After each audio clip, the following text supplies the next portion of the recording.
the other big thing that not that Jordan Addison, we'll talk about that later, that Omar Khan wanted to talk about in his press conference was the possibility of moving up. See, I like Omar. I like Omar a lot. I think Omar's got a little bit of fire under him.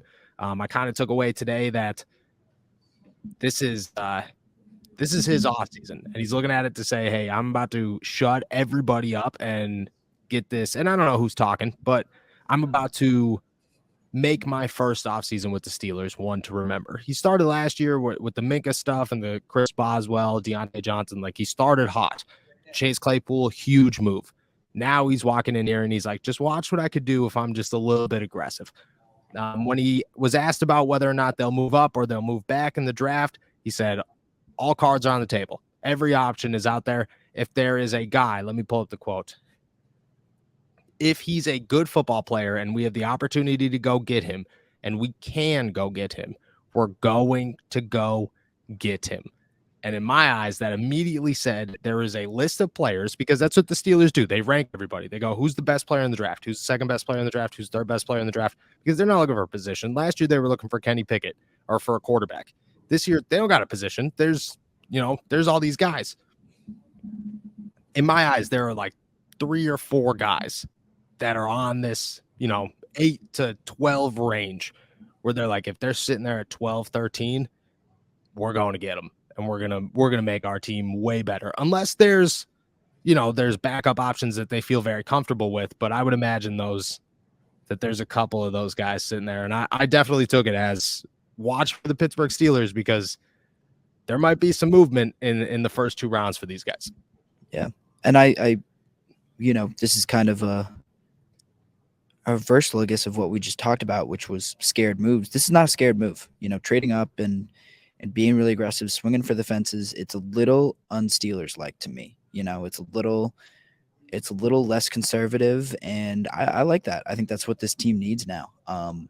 We've talked a lot about how there's just a lot of positions where this team needs an injection of talent. A little spark, a little, I don't know, just something to light a fire under the fan base, under the team, just something excited to rally behind. And I think Omar Khan recognizes that and is ready to swing for the fences a little bit, within reason, of course, which I guess leads me to my next question, which is, who do you think those guys are? You mentioned that there's maybe a list of players that you think Omar Khan's willing to make a move for. Do you have any guesses as to who those guys might be?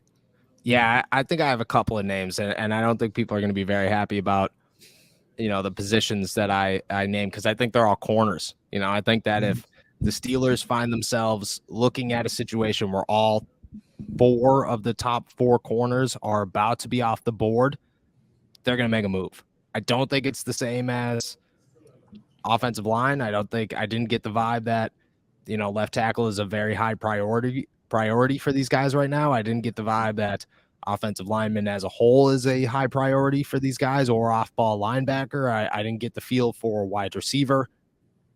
I did get the feel for corner, and he didn't even say anything about corner, but you just got to imagine that those guys have to be super high on the Steelers board of, this is a difference maker to bring in right now. Christian Gonzalez, Devin Witherspoon, Keely Ringo, and Joey Porter Jr.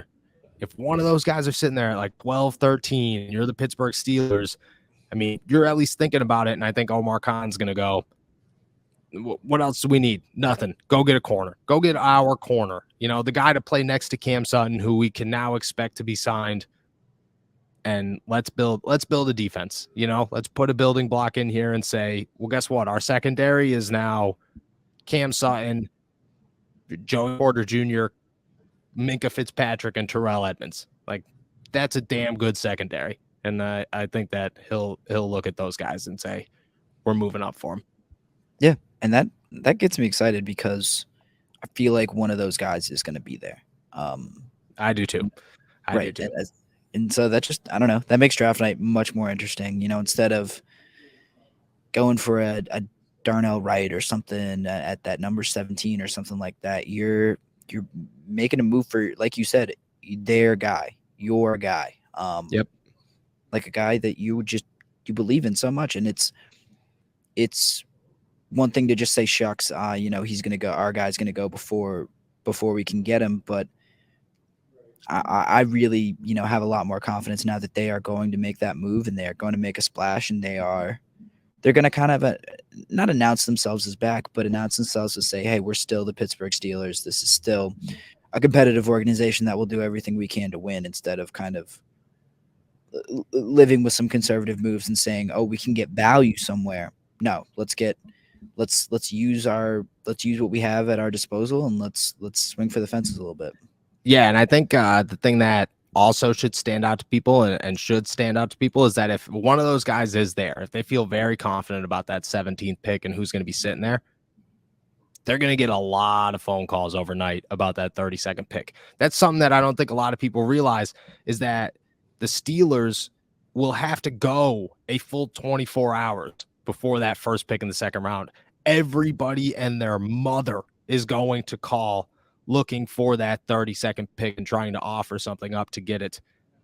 If they could get their guy at 17, if they could get somebody that they feel very confident about in 17, I would find it, I don't know, it wouldn't shock me even in the slightest if they moved back from 32 and got another pick in maybe the second or third round, and now they're rocking with 5 picks in the first 3 rounds. And I mean, Omar Khan's guy, the guy so far, very impressive. We'll say very, very impressive. I think that he has done a little wrong and has set up the Steelers for a better draft position in a stacked draft. He said that a dozen times today.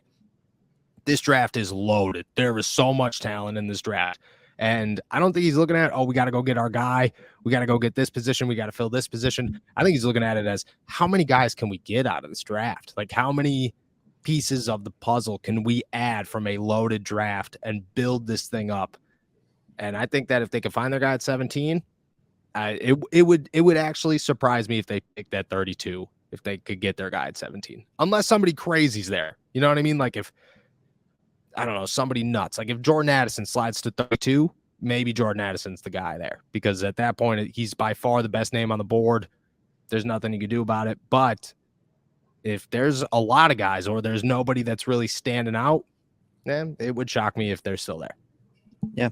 And this goes back to, I think, a conversation we had at the Senior Bowl on this podcast, but there's some freedom in having a lot of team needs, especially in a draft like this. You can swing for the fences, and you can just kind of pick the best player available. You're not getting caught up in need. Maybe, not that Kenny was a bad pick last year, but they were kind of tied to quarterbacks because they needed a quarterback. They're not as tied to one position now, and they don't need just one top end talent at one position. They need a lot of talent at a lot of positions, and there's some freedom in that, which is a good thing for the Steelers. Yeah, it's gonna be so. If you could walk away with anything from day one, and if I walked away from anything listening to Omar Khan, which Kevin Colbert is always giving little nuggets here and there from the NFL Combine that you feel very good about.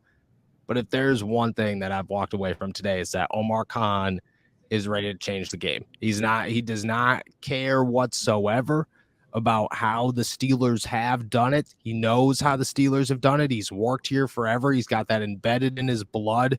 It's not, he carries it with him. You know what I mean? Like, he doesn't have to learn how to do it the Steelers way and then fight to get it his own way. He knows how to do it the Steelers way. He's going to do it the Steelers way. He's going to do it the Omar Khan way and the Steelers way. And I think that combination is going to be deadly. And Steelers fans should be they should be very excited about what this guy's going to bring to the table at the NFL draft and here at the Combine too.